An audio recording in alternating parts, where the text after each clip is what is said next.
Hola, mi nombre es Samuel, pastor de Nova. Muchísimas gracias por darle clic a este video. En verdad agradezco a Dios la oportunidad de poder compartir este mensaje contigo. Antes de continuar el video, déjame recordarte de algo súper rápido. Ponemos estos videos para ser de bendición para la iglesia. Nuestra esperanza es ver el evangelio arraigado en Latinoamérica y la gracia incondicional y transformadora de Cristo siendo real de una forma palpable en nuestra sociedad. Te recordamos que este video no sustituye tu compromiso ni tu presencia en tu iglesia local. Creemos que el evangelio forma parte integral de la vida en comunidad y de hecho el evangelio se refleja viviendo en comunidad, y es ahí donde vemos que nos perdonamos unos a otros, nos animamos unos a otros, nos exhortamos unos a otros, nos amamos unos a otros. Entonces ponemos estos videos con la esperanza de seguir anunciando el evangelio, pero también recordándote, invitándote a formar parte de una iglesia. Si no tienes una iglesia local, te recomendamos recursos como Coalición por el Evangelio, Iglered, el directorio de Acts 29. Ahí hay iglesias cristocéntricas con sana doctrina, con predicación expositiva. Te animamos a formar parte de una iglesia, a comprometerte con una iglesia, a ser de bendición para tu liderazgo y para la iglesia local en la ciudad donde estés. Esperamos que esta predicación sea de bendición para tu vida. Anhelamos que el evangelio siga transformando nuestra cultura, nuestro país, Latinoamérica, y te invitamos a seguir orando con nosotros para que el evangelio de Cristo, su gracia, siga transformando nuestros corazones, siga transformando nuestras iglesias, sigamos plantando iglesias y el nombre de Cristo siga siendo atesorado, amado y proclamado. Muchísimas gracias por darnos la oportunidad de compartir este mensaje contigo. Esperamos que te sea de bendición y gloria a Dios. Seguimos entonces en la serie de Juan. Estamos en el capítulo 4 y vamos a ver una de las conversaciones favoritas en lo personal que tiene Jesús con uno de sus discípulos. Como ven, si empezamos con una oración. Señor, te agradezco tanto, mi Dios, por tu palabra, porque tú nos das de tu espíritu, mi Dios, y te ruego especialmente esta mañana que sea a través de tu palabra la que nos hagas ver que solo tú nos satisfaces, Señor, que nos hagas ver lo insatisfecho de nuestros corazones, que nos hagas ver lo mediocre de aquello a lo que acudimos para buscar sentido, para buscar felicidad.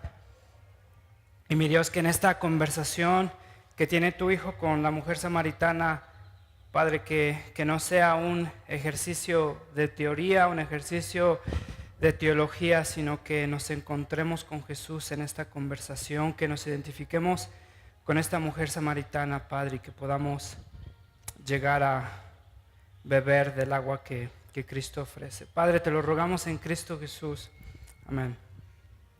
Sale, entonces vimos la semana pasada el ministerio de Juan el Bautista, y entonces cómo es que Juan el Bautista muestra su humildad, y es una humildad verdadera. En ese momento donde Juan tiene la oportunidad de responder ante la fama, ante el respeto de los demás, Juan demuestra que tiene un corazón que no está interesado en que Jesús sea aquel que le construya una plataforma para su vida, sino que Juan es aquel que quiere identificarse con la causa de Cristo, y es aquel que quiere apuntar a los demás a Cristo. Algo interesante es que Juan había hecho un voto de nazareo, y ese voto era un voto que algunos profetas hacían, y entonces dentro de todas las disciplinas que hacían, no tomaban alcohol, no se cortaban el cabello, se vestían de cierta forma, comían de cierta forma. ¿Te acuerdas que Juan vivía en el desierto y comía miel con insectos? Y entonces Juan pasa por todas estas privaciones, ve que su ministerio está creciendo, y entonces pudo haber pensado Juan: mira, todas las privaciones que he pasado finalmente están dando resultados.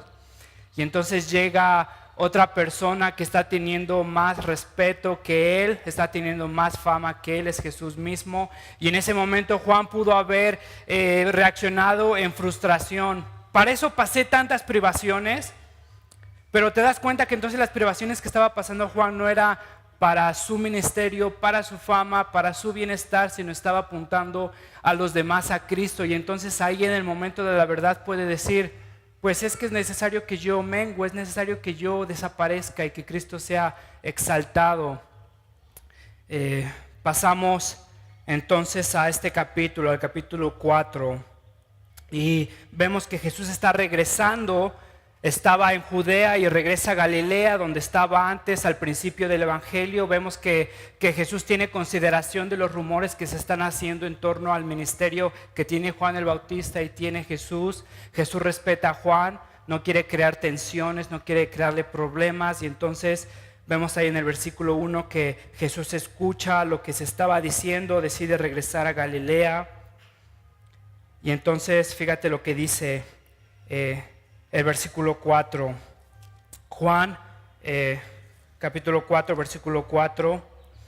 Como tenía que pasar por Samaria, llegó un pueblo samaritano llamado Sicar. Como tenía que pasar por Samaria, ¿qué significa tenía que pasar por Samaria? Jesús escucha lo que se estaba diciendo de Juan el Bautista. Jesús decide regresar a Galilea y entonces entre Judea y Galilea está Samaria. Podríamos decir que en un sentido geográfico Jesús tiene que pasar atravesando Samaria porque quiere llegar a Judea y ahorita quiere llegar a Galilea y ahorita está en Judea. Entonces para llegar a Galilea tiene que pasar por Samaria. No necesariamente, porque esa ruta incluso era evitada por los judíos. Había otra ruta mucho más popular. ¿Qué significa tenía que pasar por Samaria? Está hablando de la misión de Jesús, está hablando de la voluntad de Dios y entonces de Jesús siendo influenciado, siendo controlado, estando en sintonía con el Padre y haciendo lo que el Padre le dice. Entonces tiene que pasar por Samaria. Estamos hablando de la necesidad divina, del plan de redención que Jesús está ejecutando y entonces dice que tiene que pasar por Samaria. Y entonces fíjate ahí lo que pasa, llega a Sicar. Y entonces fíjate cómo describe el evangelista a Jesús. Estamos en el versículo 4. Y entonces dice, como tenía que pasar por Samaria, llegó un pueblo llamado Sicar, cerca del terreno de Jacob, que le había dado a su hijo José. Versículo 6, allí estaba el pozo de Jacob. Jesús, fatigado del camino, se sentó junto al pozo. Era cerca del mediodía. Jesús, fatigado, había caminado aproximadamente entre 6 y 8 horas.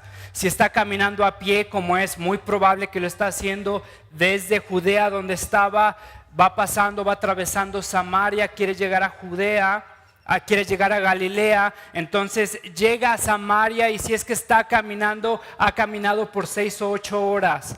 Y el evangelista nos describe a Jesús que está fatigado, que está cansado. Y entonces llega Jesús y se desploma en el pozo. Imagínate lo que es caminar 6 horas, 8 horas en el sol. Jesús tuvo que haber pasado, si es que llegó a Samaria al mediodía, Jesús tuvo que haber salido al amanecer antes de que saliera lo más fuerte del sol. Empieza a caminar en la oscuridad, después de ahí a las 8, a las 9 sale el sol, después de ahí sigue caminando, llega a las 12.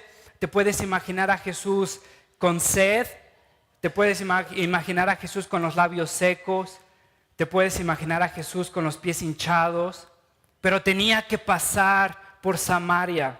Tenía que pasar por Samaria. Entonces Jesús llega caminando, cansado, sediento, hinchado, se siente en el pozo. Nos da ahí una referencia histórica. Es la tierra que Jacob había tenido, que le había dado a su descendencia. Ese pozo se llamaba el pozo de Jacob. Parte de la conversación que ahorita se va a tener con la mujer. Y fíjate lo que pasa. Llega a Sicar, camina 6 o 8 horas. Y entonces en el versículo 7, en eso llegó a sacar agua una mujer de Samaria. Y Jesús le dijo, dame un poco de agua. Jesús está sediento, Jesús está cansado, tenía que pasar por Samaria. Llega una mujer samaritana y le dice, dame agua. Interesante es que Jesús no va con sus discípulos a comprar alimento a Samaria. Se nos dice que sus discípulos entran al pueblo a comprar comida, pero Jesús se queda ahí. ¿Será que estaba tan cansado ¿Será que estaba tan sediento? ¿Será que estaba tan hinchado? No lo sabemos, pero tenía que pasar por Samaria, tenía que sentarse allí. En eso llega a sacar agua una mujer de Samaria y Jesús le dijo, dame un poco de agua. Pero como los judíos no usan nada en común con los samaritanos, la mujer le respondió, ¿cómo se te ocurre pedirme agua si tú eres judío y yo soy samaritana? No sé si has visto ahí en redes sociales o en internet que te ponen una foto y entonces la pregunta es, ¿qué hay de raro aquí? ¿O qué hay de malo aquí? O identifique el error. Y al principio no puedes saber qué es lo que está pasando, por qué está mal esta imagen, pero entre más ves la imagen te das cuenta que hay algo que no debería haber pasado. Hay algo que está tal vez violando las leyes de la física, de la naturaleza, algo que te das cuenta y está garrafalmente mal, está totalmente mal, y entonces ya después ves otra vez la misma imagen y te das cuenta, oh sí es cierto, esta imagen está muy mal, no debería de ser. Es este tipo de imagen. Llega Jesús y está cansado, está agotado, está sediento, se siente en el pozo. Y entonces llega una mujer samaritana al mediodía. Al mediodía la gente no iba a sacar agua. Nadie iba a sacar agua al mediodía. Era algo irracional, era algo que no tenía sentido.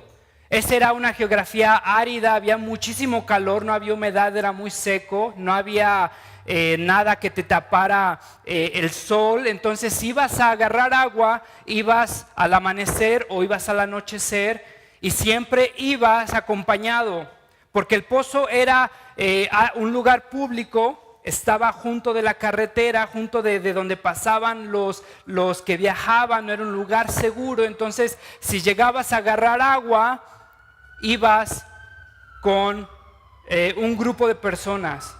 Esta mujer va sola, esta mujer va al mediodía.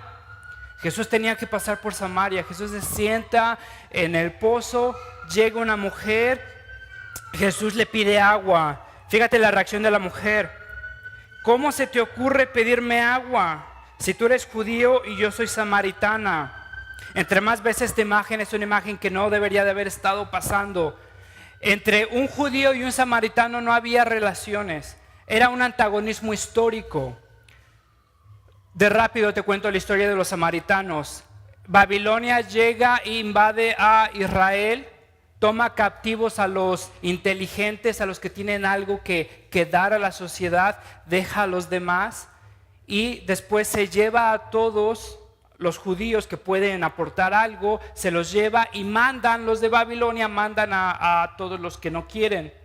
Y entonces Babilonia manda a los que no quiere, Babilonia se lleva a los que pueden producir algo de Israel, y entonces allí en Samaria se crea una mezcla de paganos, de judíos bastardos, de judíos que son impuros. Y entonces dentro de todo esto eran los más ignorantes, los más sincretistas, los que mezclaban judaísmo con otras religiones, con paganismo. Y entonces de los judíos y los paganos que no son judíos, los de Babilonia, llegan, se casan, y entonces generación tras generación tienes judíos que no son queridos por los israelitas, sinceramente no son judíos, son paganos, pero que quieren pertenecer al pueblo judío. Y entonces a partir de ahí los israelitas los desechan, los discriminan. Era muy conocido que no agarrabas nada que un samaritano había agarrado. Entonces fíjate lo que pasa ahí en la respuesta de la mujer. ¿Cómo me pides esto? En el versículo 8, pero como los judíos no usan nada en común con los samaritanos. La mujer le responde, ¿cómo se te ocurre pedirme agua? Vas a agarrar agua, la mujer le va a dar agua, y entonces Jesús no venía con su garrafita, la mujer tenía que tocar el agua. Y entonces si un judío tocaba algo que un samaritano había tocado, el judío se volvía inmundo, se volvía impuro. No solo eso, sino que los judíos no hablaban con una mujer en público. Los judíos ni siquiera hablaban con su esposa. La idea era para evitar chismes. Estaban tan preocupados por su santidad, por su reputación, por su santidad, que empezaban a adoptar disciplinas autoimpuestas. Y entonces un judío ni siquiera hablaba con su esposa en público, mucho menos con alguien que no era su esposa, mucho menos con alguien que era una samaritana. No solo eso, sino que un judío no hablaba con una mujer ni siquiera en público en un pozo. Si no hablaba en la calle con una mujer, ni siquiera mucho menos en un pozo, ni siquiera con una samaritana, mucho menos con una samaritana. La teología, la historia de los judíos informaba sus prácticas, y entonces vemos que los patriarcas conocen los patriarcas son los pilares de la historia judía, aquellos que representaron al pueblo judío, Abraham, Jacob. Y entonces los patriarcas conocen a sus esposas en pozos.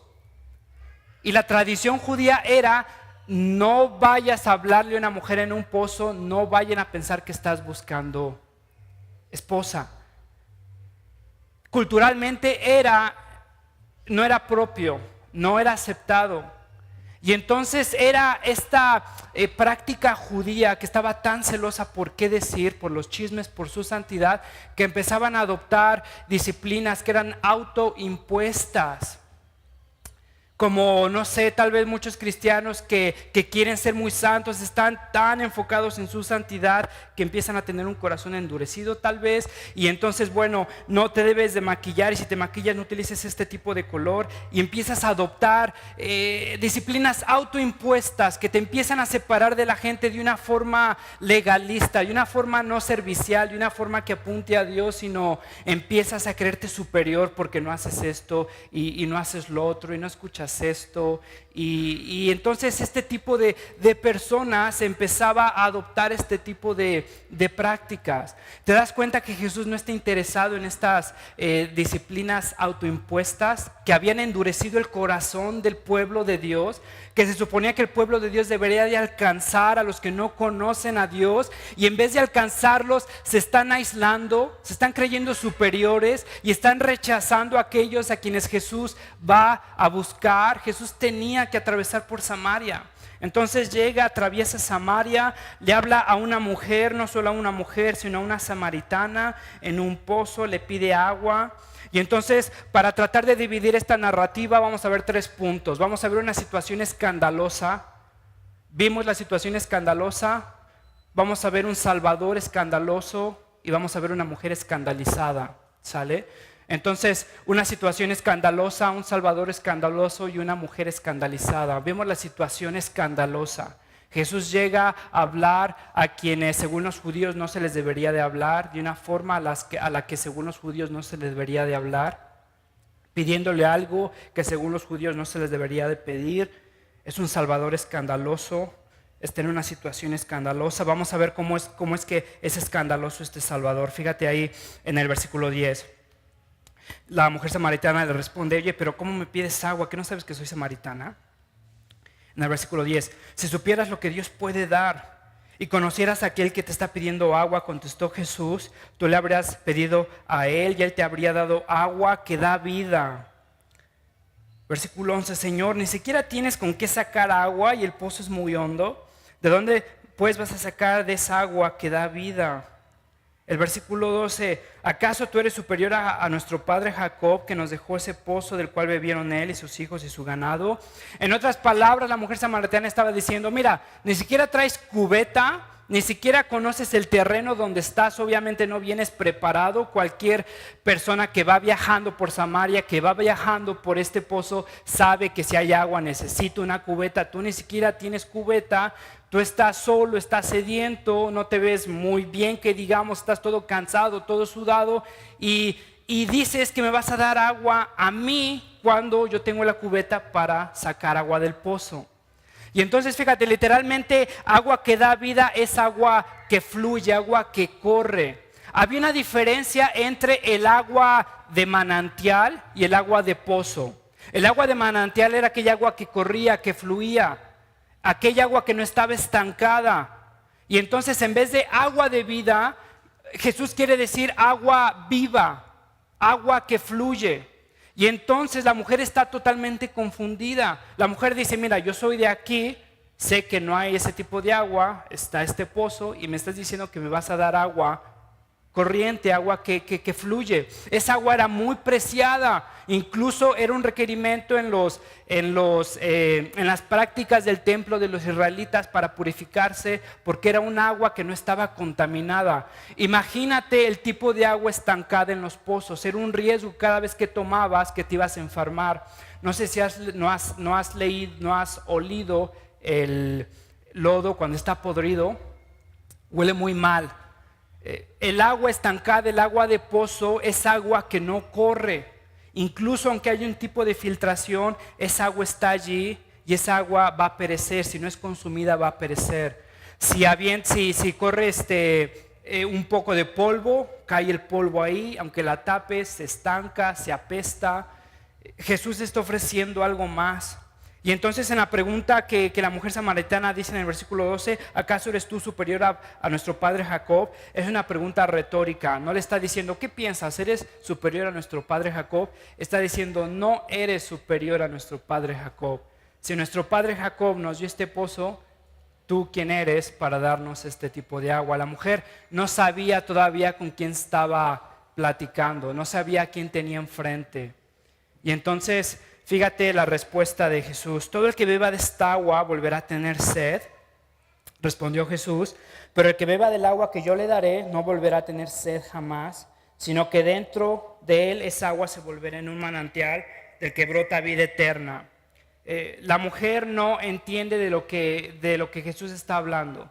Y fíjate entonces, la mujer dice en el versículo 15, Señor, dame de esa agua para que no vuelva a tener sed, ni siga bebiendo, ni siga teniendo que venir aquí a sacarla.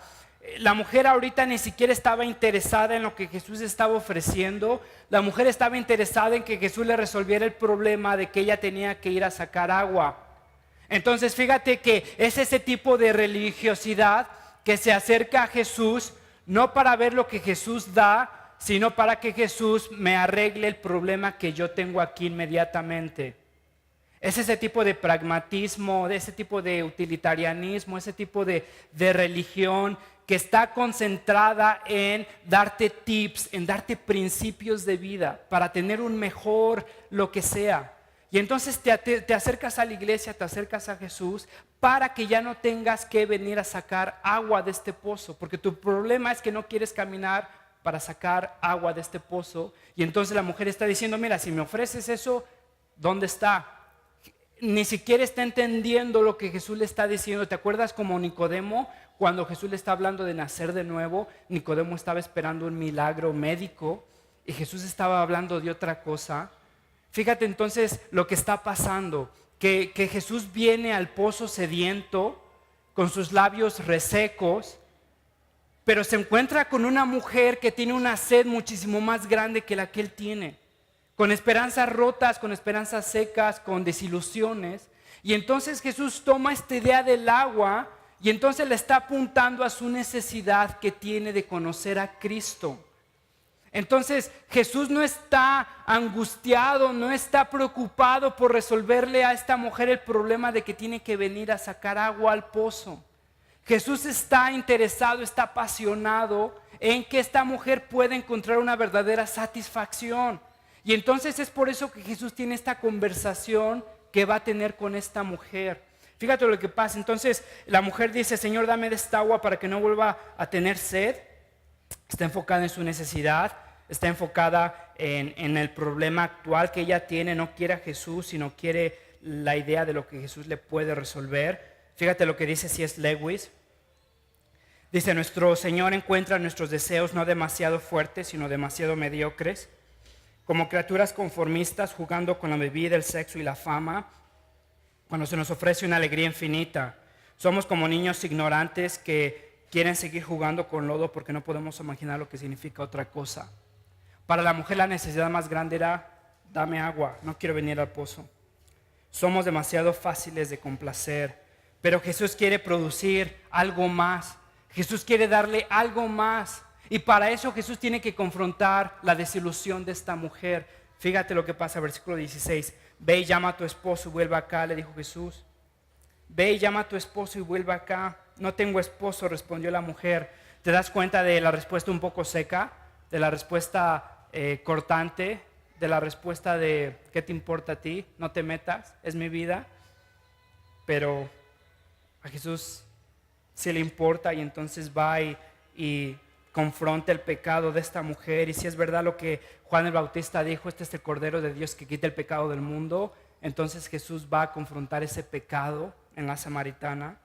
Y entonces da una respuesta seca. Y Jesús no quiere avergonzar a esta mujer. Jesús no quiere restregarle el pecado a esta mujer, sino Jesús quiere confrontarla. Jesús quiere que se dé cuenta de qué tan vano ha sido el deleite que ella está buscando. Y entonces el versículo 17, bien has dicho que no tienes esposo. Es cierto que has tenido 5 y el que ahora tienes nuestro esposo. En esto has dicho la verdad. Ha tenido 5 y está en el 6º. Y en el 6º dice, ni siquiera es tu esposo. En esto has dicho la verdad. La palabra para esposo literalmente es hombre. Entonces puede ser que cuando Jesús le está diciendo has estado con 5, no quiere decir necesariamente que ha estado casada con 5 hombres, sino que ha estado en una relación, que ha estado viviendo con 5 hombres. Y el 6º también no es su esposo.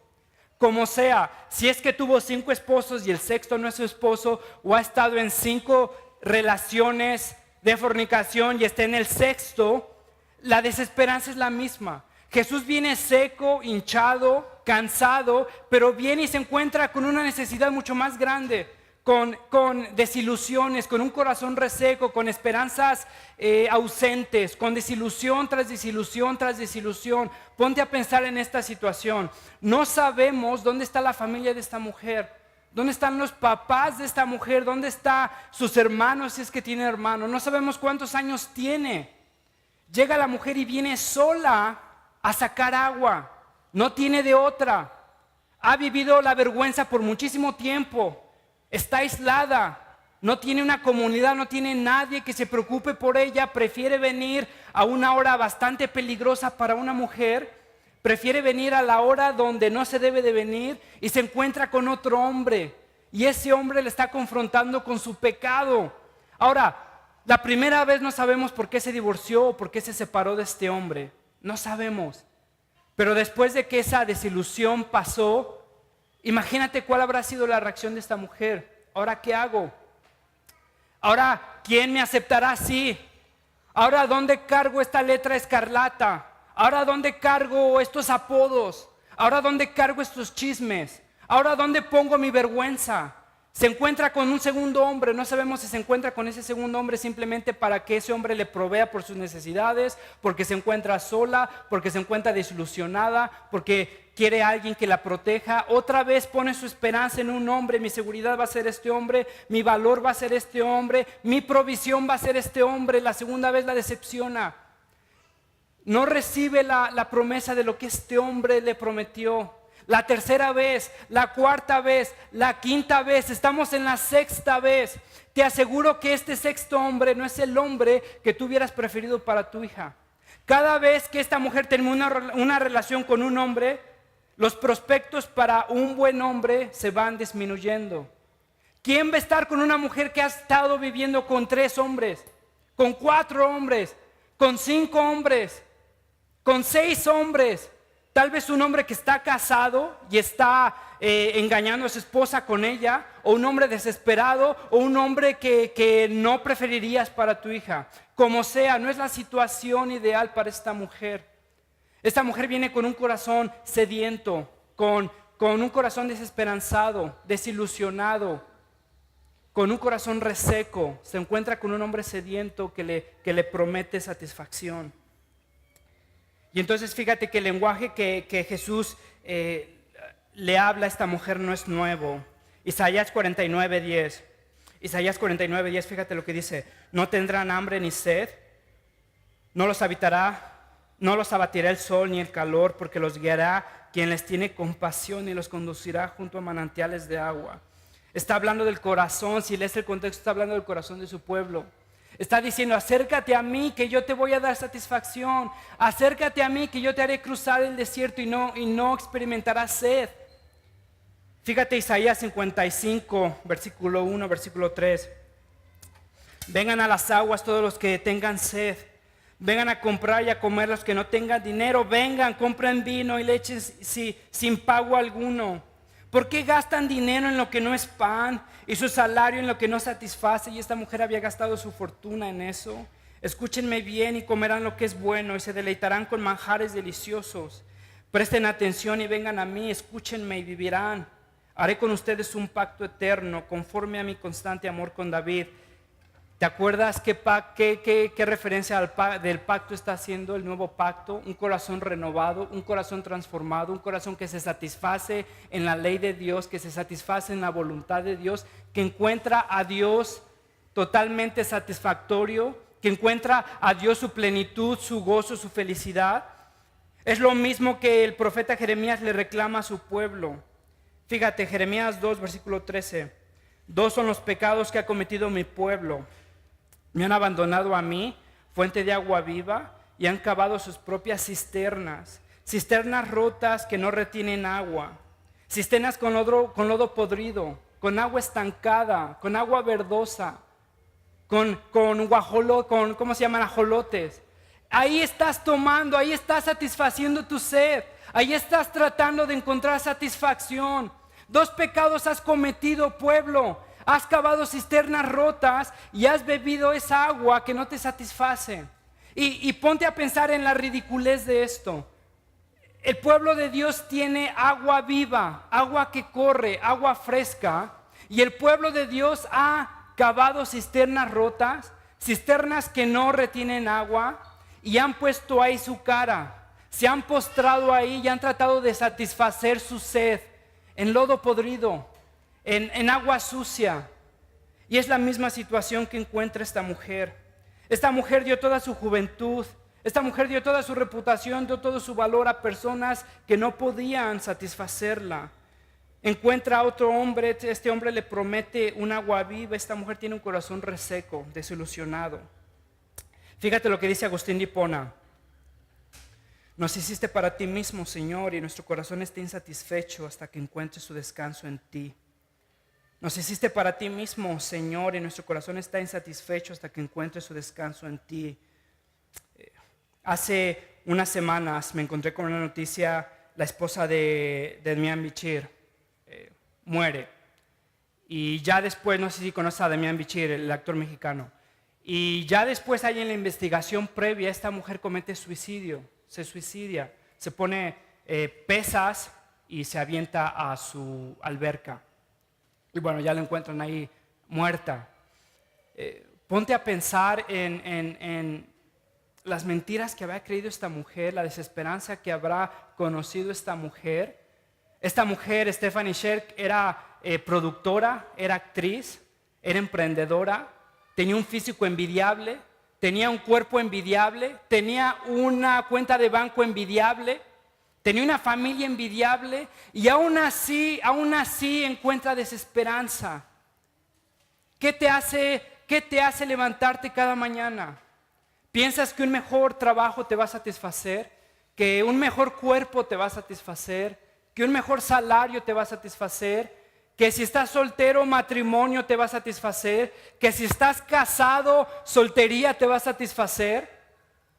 ¿Piensas que el matrimonio es tu esperanza? Y si estás casado, ¿piensas que la soltería es tu esperanza? Si no tienes hijos, ¿piensas que tener hijos es la esperanza? ¿Piensas que si tienes hijos, no tener hijos es tu esperanza? Esta mujer tiene todo, tenía todo. Llegó al punto donde nada la satisfacía. Otra mujer en esta semana, una de las actrices de Game of Thrones, una serie que ha estado volviéndose muy popular, habla sobre su problema de depresión. Y si conoces esta actriz, un presupuesto, una cuenta de banco envidiable, un físico envidiable, fama envidiable, ese es a lo que nosotros anhelamos. Por eso vamos al gym, por eso trabajamos, por eso utilizamos maquillaje, lo que sea. Pensamos que si conseguimos eso, vamos a encontrar la satisfacción. Estas mujeres han encontrado eso y lo han encontrado vacío. Muchas veces somos como esos perros que van caminando, que van persiguiendo coches en la calle, no sé si los has visto, que ladran a las llantas de esos coches. No sé por qué, pero te llegas a parar y no saben qué hacer con la llanta a la que le estaban ladrando.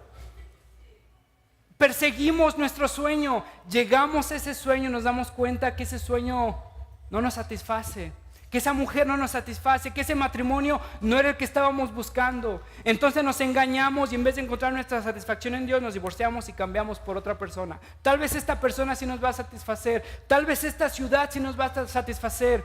La mujer samaritana había estado con un hombre, este hombre me va a satisfacer. Había estado con otro hombre, este hombre me va a satisfacer. Había estado con otro hombre, este hombre sí me va a satisfacer. Había estado con otro hombre, este sí hombre va a ser, el cuarto es la vencida. Había estado con otro hombre, este hombre sí es el de veras. Había estado con un sexto hombre y su corazón seguía insatisfecho.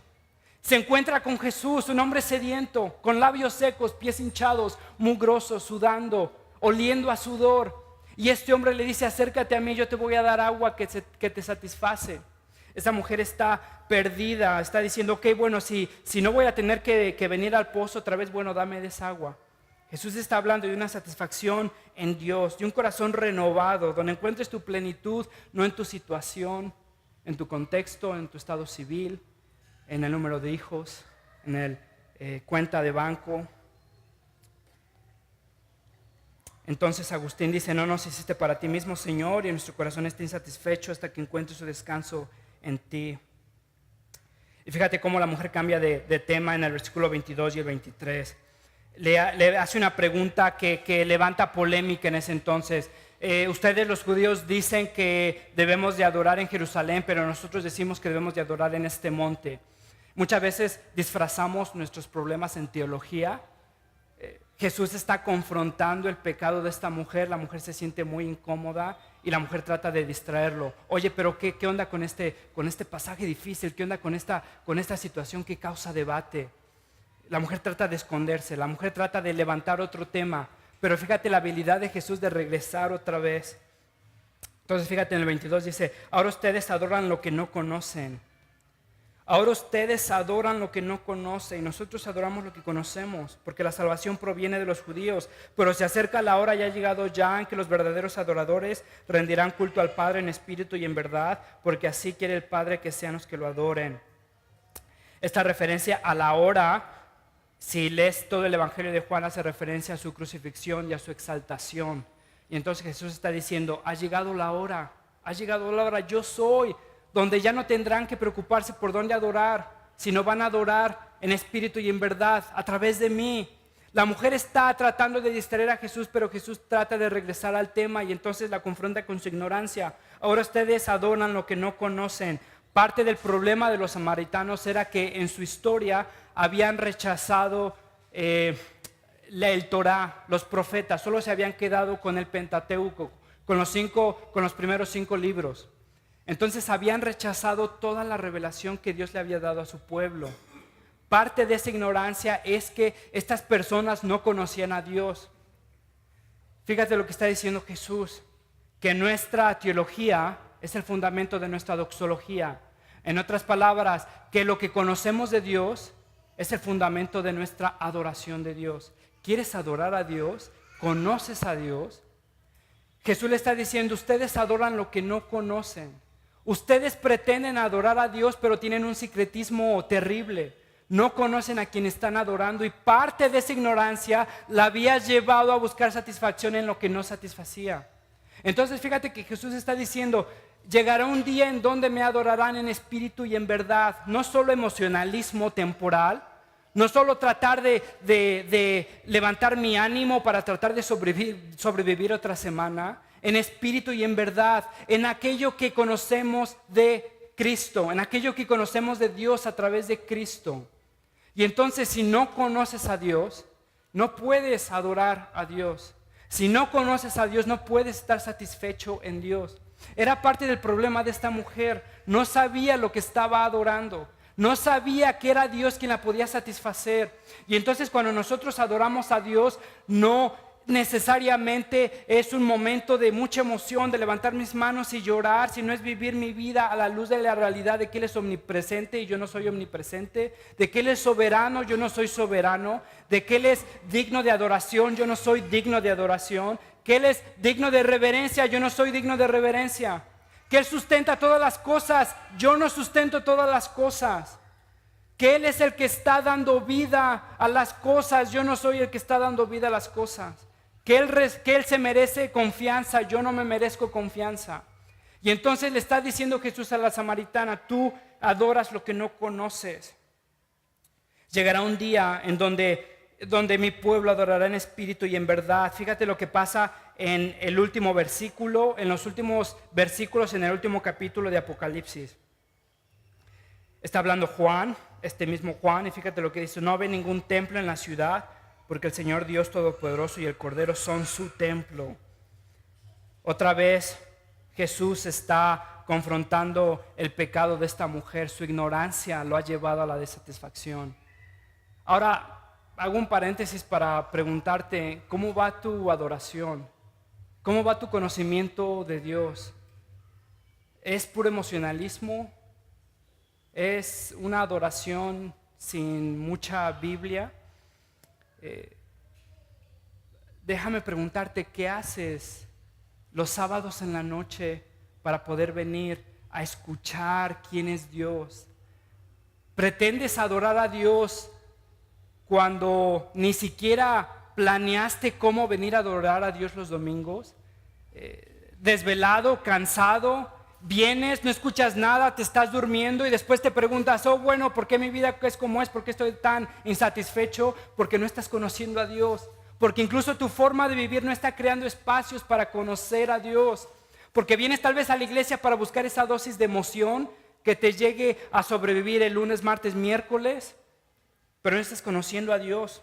Llegará el día en que me adorarán en espíritu y en verdad. La mujer había conocido la insatisfacción, mucha de la parte por su ignorancia. Ahora fíjate lo que dice Charles Spurgeon. Si puedes leer a Spurgeon, te lo recomiendo. Dice: tengo una gran necesidad de Cristo. Tengo un gran Cristo para mi necesidad. Tengo una gran necesidad de Cristo. Tengo un gran Cristo para mi necesidad.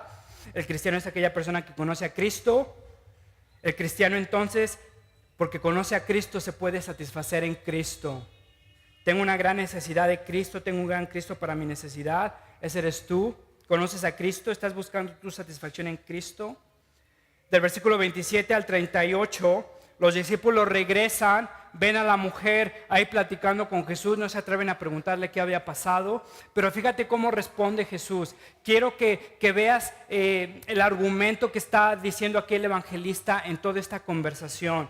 Jesús está hablando con la mujer samaritana de satisfacción, de encontrar tu satisfacción, de encontrar aquello que te satisface en Dios.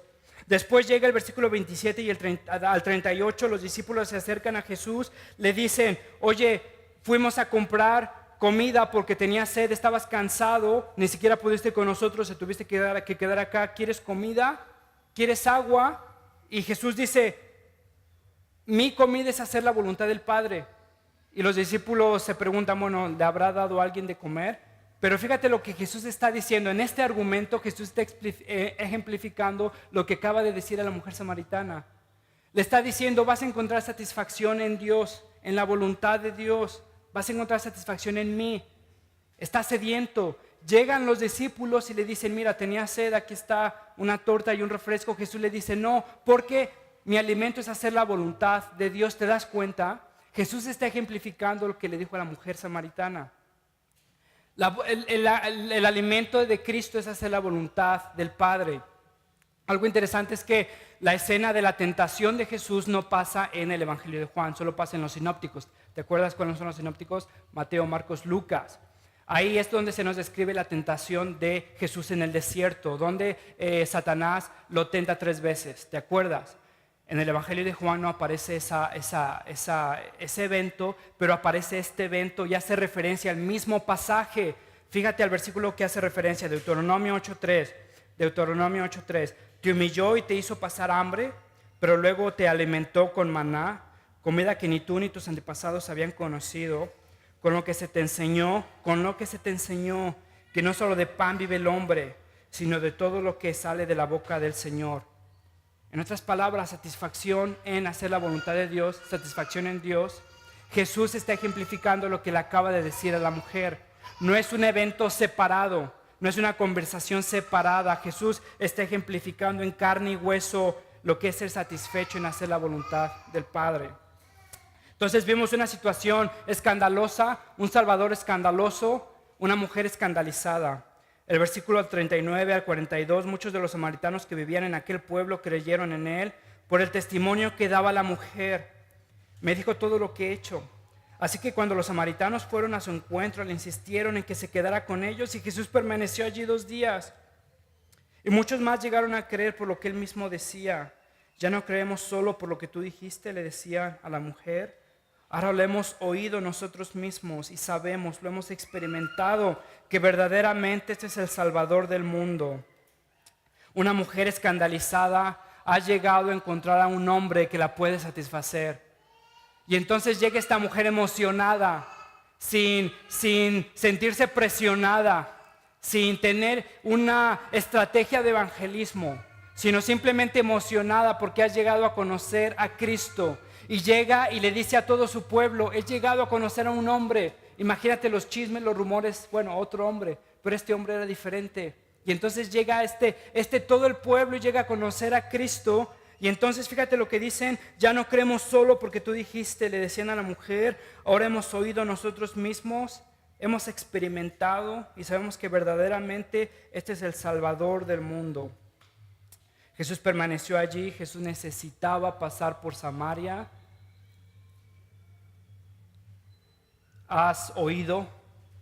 ¿Has experimentado de Jesús? ¿Has bebido de Jesús? ¿Has sido satisfecho en Jesús? ¿Estás encontrando tu satisfacción en Jesús? ¿Estás encontrando tu satisfacción en otras cosas? Hemos escuchado, hemos experimentado, sabemos que verdaderamente este es el Salvador del mundo. Déjame terminar con esto, que Jesús experimentó sed por ti. Que Jesús no solamente experimentó sed por la mujer samaritana, que Jesús no solamente experimentó sed en ese momento encarnándose en ser humano y pasando por Samaria, experimentando sed para alcanzar a esa mujer, tenía que pasar por Samaria, sino que Jesús experimentó sed por su pueblo. Juan, capítulo 19, versículo 28-30. Después de esto, como Jesús sabía que ya todo había terminado y para que se cumpliera la escritura, dijo, tengo sed. Versículo 29, allí había una vasija llena de vinagre, así que le empaparon una esponja en el vinagre, la pusieron en una caña y se la acercaron a la boca. Al probar Jesús el vinagre dijo, todo se ha consumido. Luego inclinó la cabeza y entregó el espíritu. Jesús experimentó la verdadera sed para poder satisfacer tu sed. Jesús experimentó la verdadera sed, estar separado del Padre, recibir la justa ira de tu pecado para poder satisfacer tu sed. ¿Has probado de Jesús? ¿Has escuchado de Jesús? ¿Sabes no solo porque alguien te dijo, sino lo has vivido, lo has probado, que Él es el Salvador, que Él es aquel que satisface tus necesidades, que no es un mejor trabajo, una mejor situación, un mejor ingreso, un mejor matrimonio, hijos, soltería, sino es Jesús aquel que satisface nuestras necesidades? ¿Lo has experimentado? Déjame cerrar con la cena del Señor. Y es aquí donde recordamos que Jesús experimentó sed por nosotros. Es aquí donde recordamos que Jesús experimentó la verdadera necesidad por nosotros. Y entonces, si eres creyente de Jesucristo, si te confías creyente de Jesucristo, si hemos caminado contigo en este proceso de membresía, si te hemos explicado qué es la cena del Señor, te invitamos a recordar con nosotros que Cristo experimentó sed para satisfacer nuestra sed, que Cristo recibió la justa ira de nuestros pecados por nosotros. Señor, te damos gracias, mi Dios, por tu gracia, por tu misericordia. Padre, Jesús tenía que pasar por Samaria, Jesús tenía que ser predicado en Jalapa. Señor, te ruego que nuestros corazones puedan no solo escucharte, sino experimentar tu misericordia, que podamos ser satisfechos en ti, que nuestros anhelos sean llenados en ti, mi Dios, que podamos llegar a la realidad de nuestro corazón vano, vacío, reseco, desilusionado. Señor, que el problema más grande no es nuestra situación, nuestro contexto, nuestros ingresos, nuestra esposa, nuestro esposo, nuestros hijos, somos nosotros, mi Dios, unos corazones que han dejado agua viva para hacer cisternas rotas que no pueden retener agua. Mi Dios, perdónanos. Te ruego que tú seas con tu pueblo, que nos des sed de ti, que nos reanimes, que nos vivifiques y podamos ser satisfechos en ti.